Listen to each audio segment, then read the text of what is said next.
So Disney has been hacked by a hacktivist group, which is a thing, right?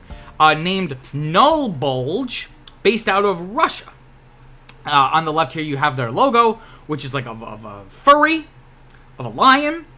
It's very sexual, and I kind of tried to crop it out, but as you can imagine by the name Nullbulge, let's just say there's a bulge, a very pronounced bulge, just below where I cut this off. So per the Hollywood Reporter, the group describes itself as, quote, a hacktivist group protecting artists' rights and ensuring fair compensation for their work, end quote.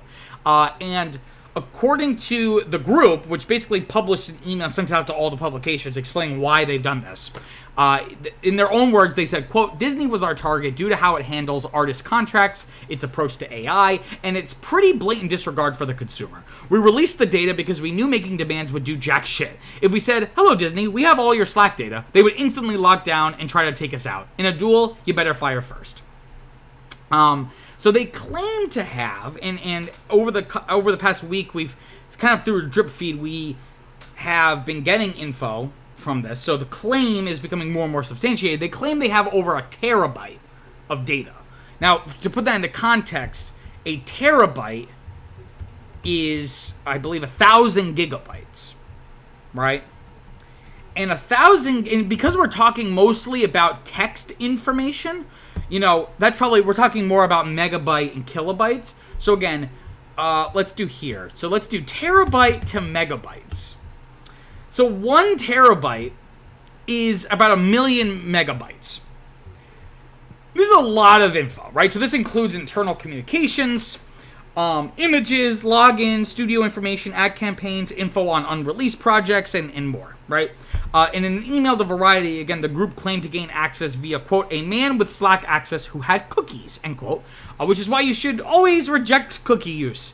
They also go on to say, quote, the user was aware we had them. He tried to kick us out once, but let us walk right back in before the second time, end quote.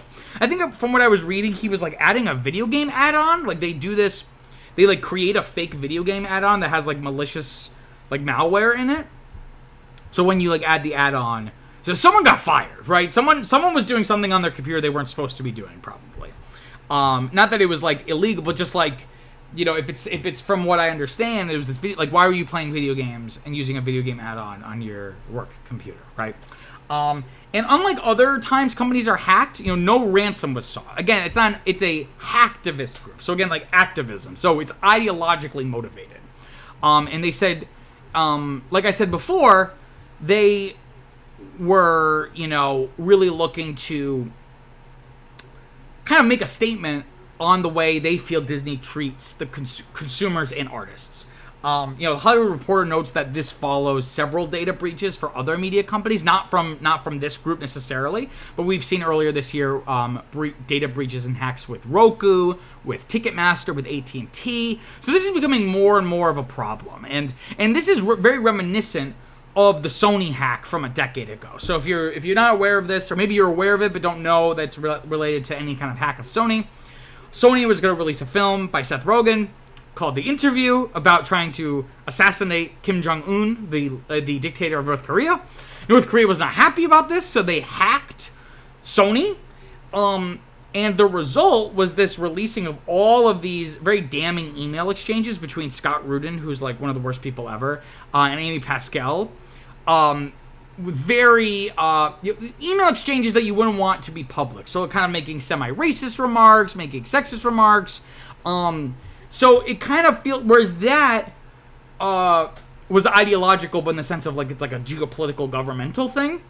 It's similar in the idea that, you know, there's no ransom to be paid. It is they want to do damage to the company.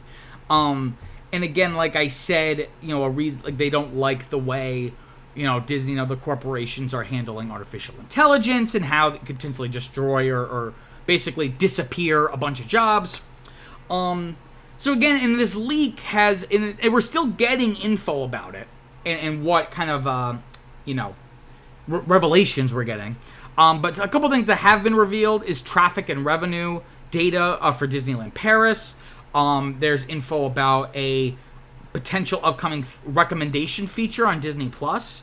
There was info about a sequel to the video game Aliens Fireteam Elite, which is like a video game set in the Aliens universe, as well as more info about the Fortnite and Disney collaboration we already knew existed, but it has more info about it, right? So ultimately with this, I'm conflicted, or conflicted is not even the word, I'm more ambivalent. I'm agnostic about this whole thing, because I really have no tear shed for mega corporations like Disney, right?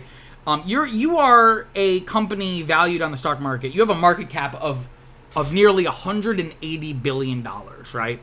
If a random Russian hacking group, can pull something off like this, it sucks to be you, Disney. It's not cool if this group starts sharing employees' personal info, right? Because they're just like normal people. But again, their macro principles are valid. I'm not necessarily saying it was right one way or the other to do what they did, but like reading their kind of mission statement here, I'm kind of like, shit. Like, short of the hacking part, I kind of agree with everything you're saying, right? Corporate America sucks. So, it's going to be interesting if we're going to have more revealing and damning exchanges or leaks about projects or company, ambitions. Because, again, this is like a semi-developing story, even though this happened kind of earlier last week.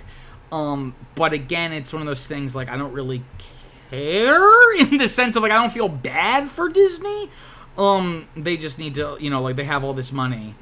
Like, if you're not going to pay your workers a living wage, at least beef up your cybersecurity. Like, you know what I mean? You have all this money. I don't know. It's just an example of this is going to keep getting worse and worse.